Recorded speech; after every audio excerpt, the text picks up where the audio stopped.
it looks like there's going to be a bit of a hole in things, but that's my fucking fault. A lot of shows that are like pretty dirty and down to earth. That's what it's about. It has to be exclusive because they will get shut down.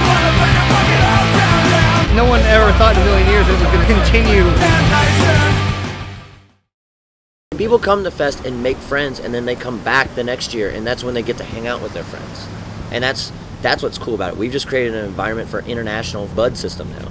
And now that you guys can all chat on the internet together through every social media thing in the world, you're only going to get closer. Our first visit into the Carolinas, where we've been chatting to a band called Red Collar, and we're hoping to catch up with them. Let's fucking go.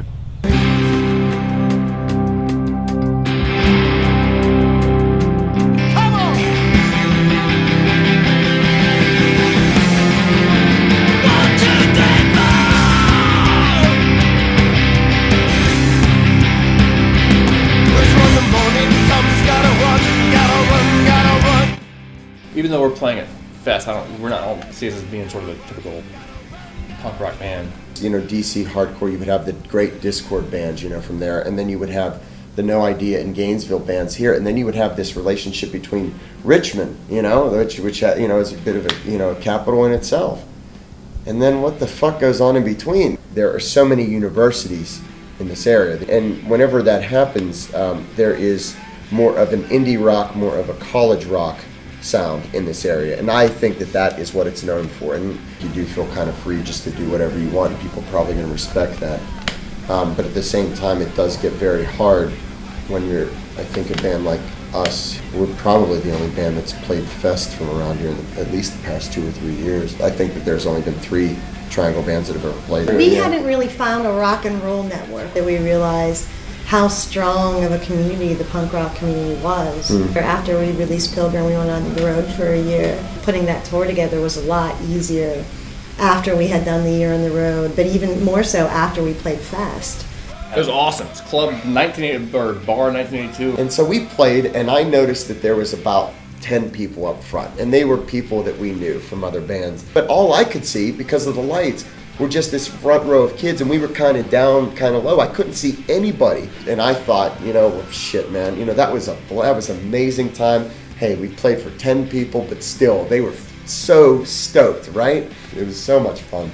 He says, "Is something wrong with you?" And I said, "No, why?" And he said, "There was a line of 15 to 20 people waiting to get inside to see you." He said, "I had to hold people back." Like, he said, the place was packed.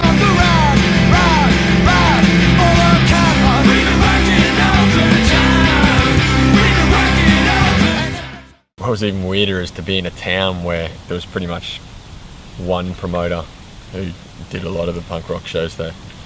He knows how to mix a drink too. Who would have thought Durham would be such a rad town, but it fucking really is.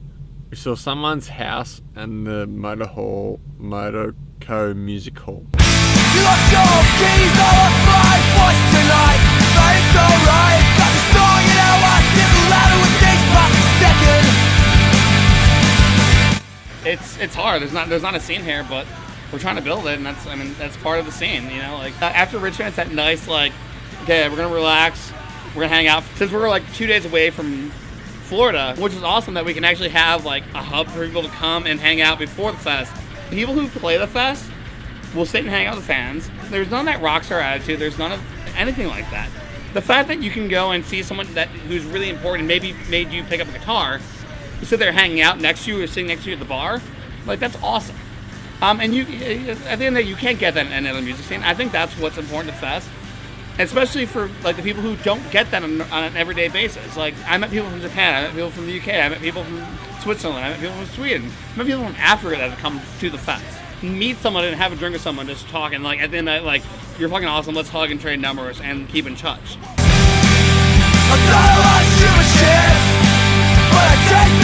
We're gonna bomb it through to... Where are we going?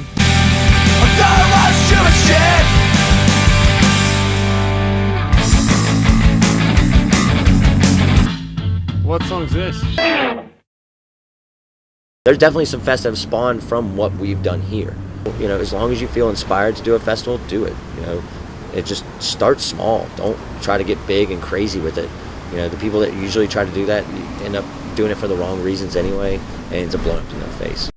I have no fucking idea where we ended up overnight to wake up somewhere here in Wilmington, North Carolina.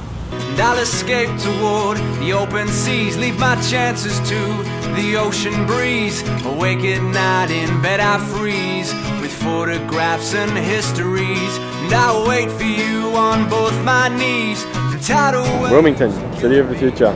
I'll fight them all and I'll win with ease. One of the people, super friendly people who got in touch with us was Kelly, who runs the shows in a place called the Soap Fox Lounge. They're putting on a massive pre-fest show here in Wilmington. So we're going to go in and chat to her and her boyfriend Charlie. Unshake its fleas, I'll fight against my maladies. 6 or 7 years ago, we opened up the 3rd floor and had national acts come through. There's always been a pretty decent scene around here, and it's kind of killed off a little bit, but it's come back around. There's a lot of great local bands around here too, so more bands start popping up around here, different genres and stuff like that, and they all book all kinds of shows, anything we can. Like we'll have bluegrass and metal and punk mixed together, just everyone playing together and having fun.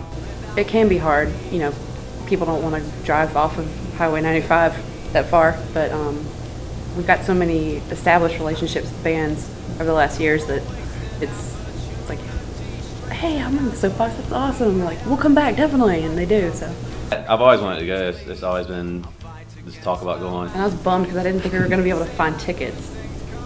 And he comes home one day and he's like, hey, I emailed like 20 bands a day, see if they want to come play here. I was like, huh? What?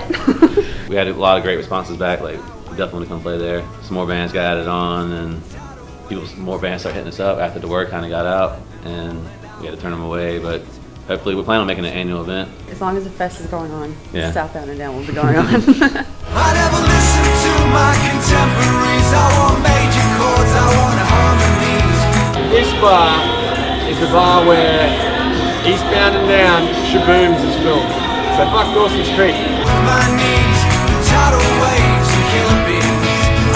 Just doing their bit to work as hard as possible to get bands to visit for no other reason other than they seem to just love music, you know? There was a couple years ago where I think it was after Fest 6 or Fest 7, like people were just like whining and bitching and complaining too much, and I was like, you know what, screw this, I don't want to do this anymore, we'll do one more year and that's it. And then Fest 8 rolled around and everything ran so smooth and everybody was so excited and everybody was so stoked. And I was like, oh, we gotta do 9, and 9 went through and 10's boom. Looking out over the sunrise skyline, when I begin to tell you what I saw last night. Like a cannonball of flame, we shot across the stratosphere. Together one last one. We're gonna go to a frat party, but fuck that, we're gonna go watch Cobra Skulls and Nothington instead. Made it here this far. 16-hour days. I left in 2001. A buddy of mine, I was 19, 20 years old, and just the scene was terrible. It was all about like Korn, Limp Bizkit, and just bullshit like that. I mean, there still is a huge like metal scene and like things like that, but punk rock just never caught on. There was never any musicians who were down to play that kind of music. The thing about the fest, it's all of us coming together and celebrating the punk rock that we do, and it's the lifestyle that we have. It's just nice to come together with like-minded people who know what we all know what we're up against. It's really like just a surreal experience. To me, like the fest is more like we all get to feel like rock stars for like a weekend, for at least like that brief moment that we're not playing in a basement in front of fucking 20 people. You know, I don't think it's really an ego thing. It's just I'm a bartender. And I get to go down there and, 500 people singing along is something that, wow, there's people in this world that give a shit about it.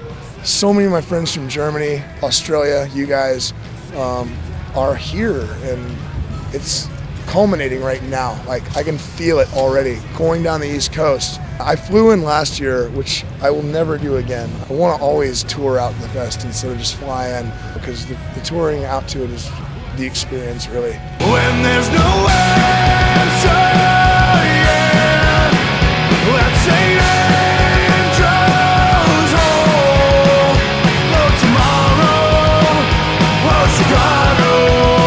BMW rolls past. Someone winds down the window and goes, "Are the band still playing?" And everyone was like, "Was that?" "Yep, it was fucking Andre 3000.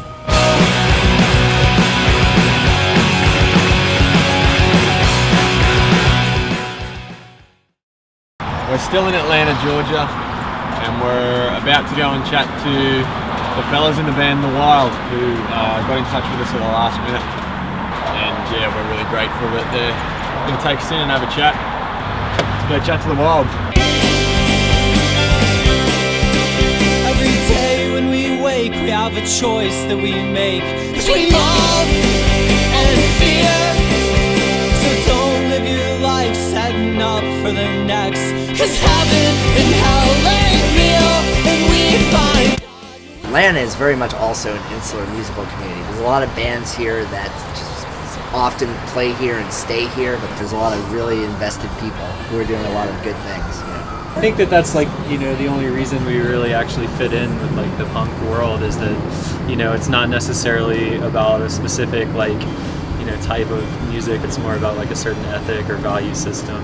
I think all of us were excited that we were playing last year, because I've never just been able to go, but none of us had gone there before, and so it was so much fun to like actually get to be a part of it, like and play and wear silly costumes. And yeah, it's cool. It's an one of the all ages shows. You know, which is it's kind of important to us as a band. With our first fest, you know, we actually had to change our time slot around because originally we were on like a 21 and up the show. only 21 and up venue. I feel like everyone should be able to come out and see music that they want to hear. Understandably, there's some like places that have different laws and things, but you know, there's a lot of really cool bars like 1982 that, you know, just make the extra effort to like ID people at the bar instead of at the door, because a lot of bands like hit Atlanta, you know, right around the same time. And there's always a lot of excitement and momentum like building, you know, to that weekend. It's not too far away for us. You know? It was awesome to play the first time. We're definitely super excited to go again. Yeah. Because it's so much fun.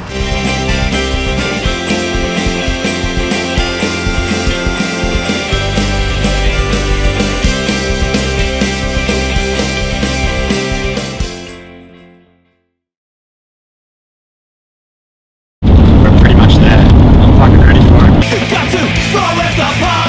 They judge you based on the merit of your art.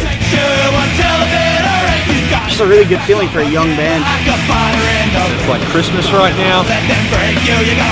Fuck man, where's everyone from right now?